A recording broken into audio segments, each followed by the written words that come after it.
Welcome to the Tunabudget Podcast, your source for insights into financial wellness. Today we're diving into caring for others. Look around and do a little good. At Tunabudget.com, home of the Tunabudget Worksheet Plan and Candid Conversation Memos, we offer resources that simplify budget life planning. We also encourage discussions about real-life challenges affecting our finances. Don't forget to submit your Candid Conversation Memo at Tunabudget.com. Let's get started. Caring for others, look around and do a little good.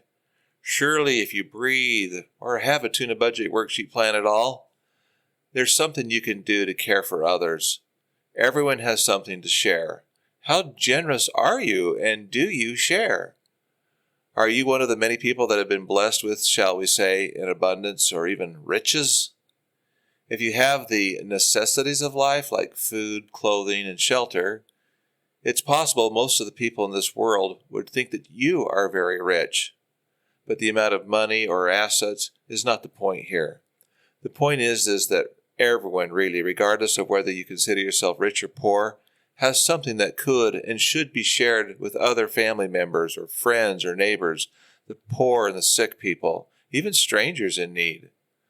The long-term future is going to provide endless opportunities to share and care for others. Rest assured of that. Much to your surprise, even you may even be on the receiving end too. Maybe the question is whether you have a giving heart. Most people likely have giving hearts, especially when they see the pressing needs of others. If you and your family are financially broke, how about just offering a generous smile and a friendly greeting or some other act of kindness? Could you open a door for someone or letting someone go ahead in front of you with a kind smile? Didn't cost anything. How much do these little acts of kindness that you offer really weigh anyway? Are you generous with your time and possessions with your own family, maybe your neighbors and friends and strangers, even elderly people, those with disabilities or someone in desperate need? And what resources do you have to share? If not, would you be willing to share them if you had them? How about that nice smile that you have or a helping hand that you can offer? Would being happy help change your financial well-being? And what does caring for or sharing with others have to do with your own financial well-being? Think about it. If caring for others makes you happy, and it does and it will, how might being happy affect your financial well-being? If you bring income into the household for the benefit of all the family members, does that count? Of course it does. Freely sharing the resources you've been blessed with can only make you happy and will more than likely improve your Tunabudget worksheet plan. How? Yes, somehow everything just seems to work out better the more you give to or share with and care for others. Selfish people have their reward, and maybe their Tunabudget worksheet plans will be much stronger because of having more and more is all they focus on, which is a real possibility. But are selfish people as happy and as content as those who share and care about others? It's likely things will still work out for the person that is willing to care by sharing and have the added benefit of happiness that comes along with it. Sharing like a caring brother or sister. Caring is sharing, which brings happiness. It just does. This isn't about how much you could share with others either, but that you do share something with others, especially with those who are less fortunate or in need. There really are countless good people who actively share every day. You see it all around you. But more and more it seems like many people's own purpose in life is just to acquire more and more stuff year over year and can basically consume it upon themselves. The more, the faster, the better, right? And of course, less prosperous populations around the world only dream of having what you have. Their plight is just to find a way to survive another day, right? It's true. But regardless, if you have a sleigh full of toys and goodies to share, or maybe it's just a smile, you should do it. Okay? At the end of the day, you'll look back with fondness, not at the material possessions you've acquired, but on the joy you felt as you look back on those times when you acted and served like an actual brother or sister to another person or family. You have shared freely with those who were less fortunate, especially the elderly people and those widows and the widowers and those who are disabled. And you know who they are. And those people that get sick and maybe that are just plain lonely and forgotten. Again, caring is sharing. Sharing somehow naturally means happiness and peace of mind. I don't know why, but it just does. Maybe probably because we're all part of a human family, and that's how we treat each other. Now let's get down to a few examples, okay? Standing in line at the sandwich shop.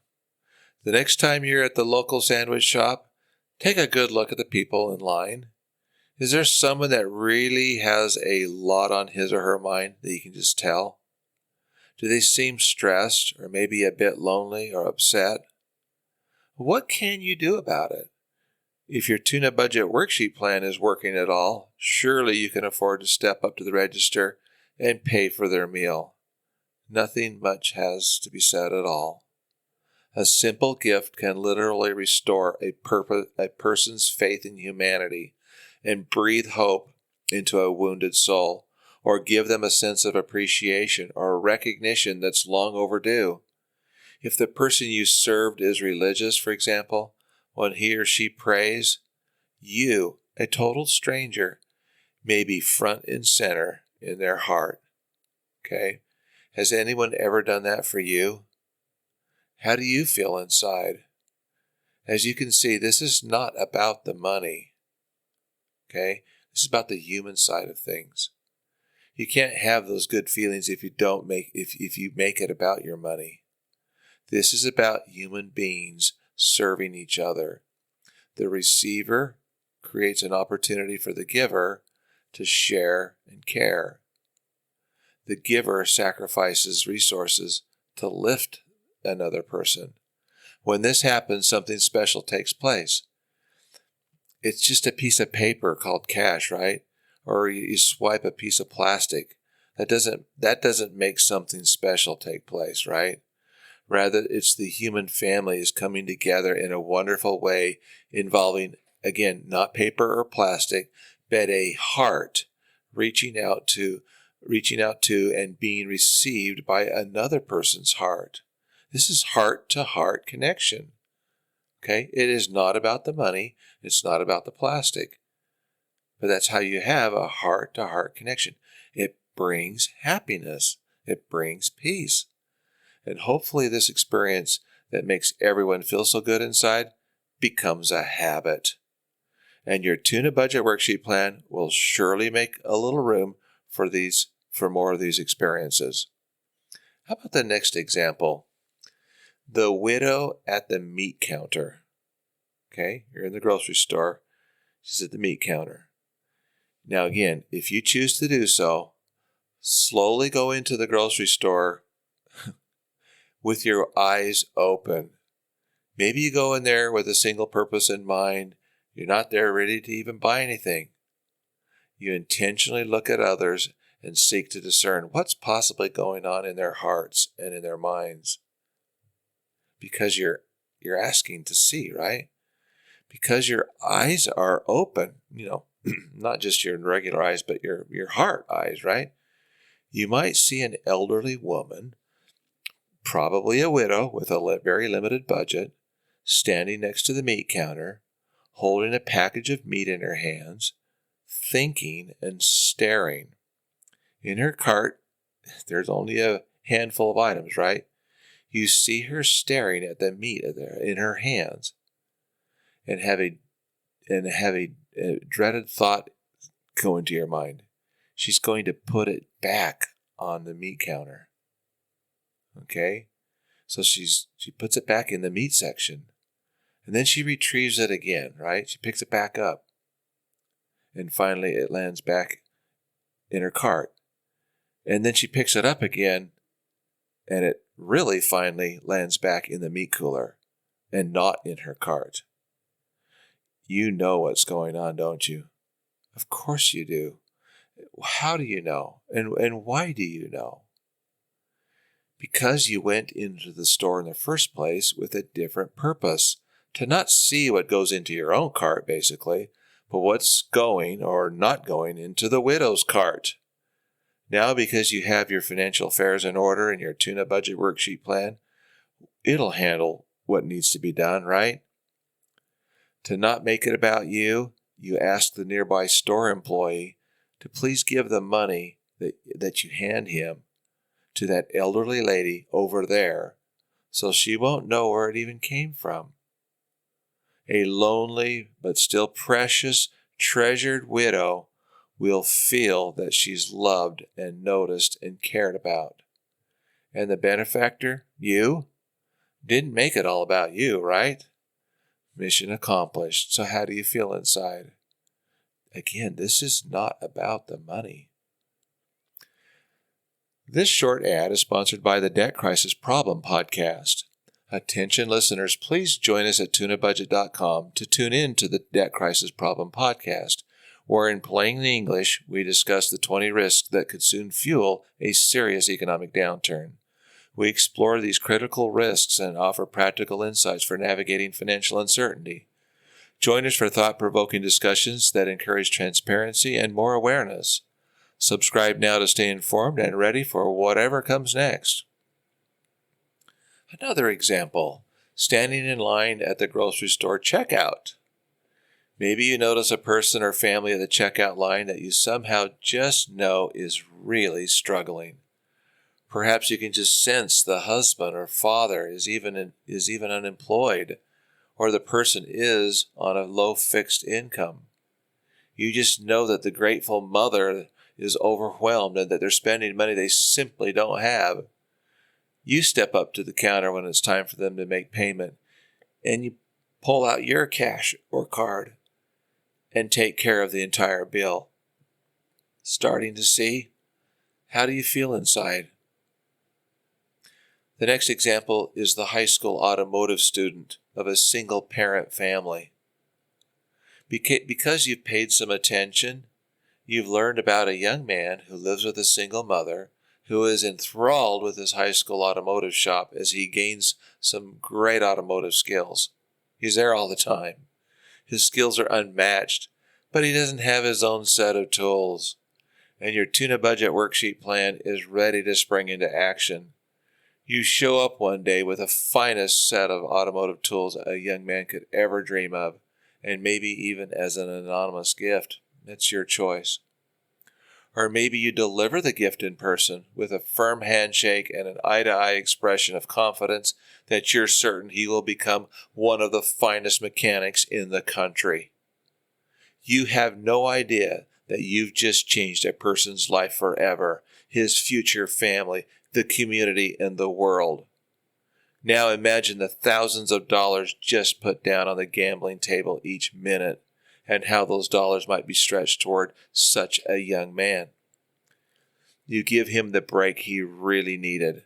Again, maybe you do it without him even knowing it was you. He starts a small business in due time. This is not about the money. It's called being alive. This is real living.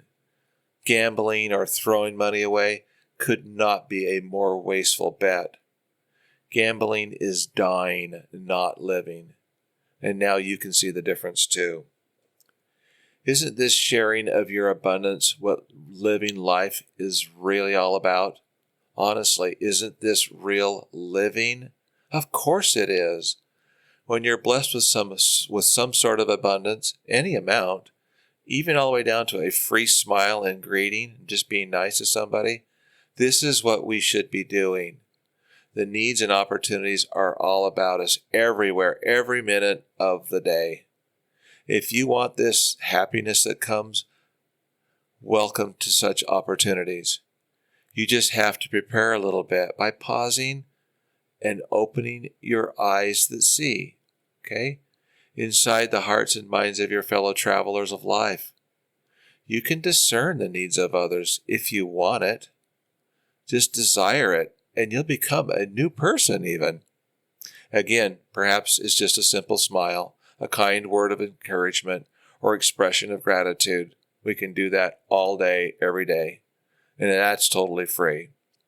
But with the right intent, the smile, the word, or expression can also be worth a fortune to a person who needs that smile and that encouragement or expression of appreciation. These things won't even touch your Tuna Budget Worksheet plan. But surely you can make some room in there to lift another's burden, right? Or create an opportunity for a young person, right? If you want it, you'll get this. Just ask for eyes to see, and you will see it all around you every day, everywhere. You and your financial well-being will survive, and you'll become even more happy. In the long run, this is not about the money. I have a few candid questions for you. How generous are you with your time and resources? What do you have to offer and share with others? Are you willing to go out on a limb and regularly share with others, knowing that it may have a little impact on your already stressed Tuna Budget Worksheet plan? Are you willing to be really, really happy? Is your abundance costing you more than you realize? Could you do more to lift elderly people, widows, widowers, the disabled, the sick, the lonely, the forgotten? Do you have any idea of the pivotal good you can do with your money and resources? How do you get eyes that see into someone's heart and mind? What do you love or value more than your money? Thank you for joining us. Today we explored caring for others. Look around and do a little good, highlighting the importance of open conversations in financial wellness. We want to hear from you at Tunabudget.com. Submit your Candid Conversation Memo and share your insights. If you enjoyed today's episode, please subscribe for future podcasts. Until next time, visit Tunabudget.com for your free Tuna Budget Worksheet plan, the most powerful budget worksheet plan in the world.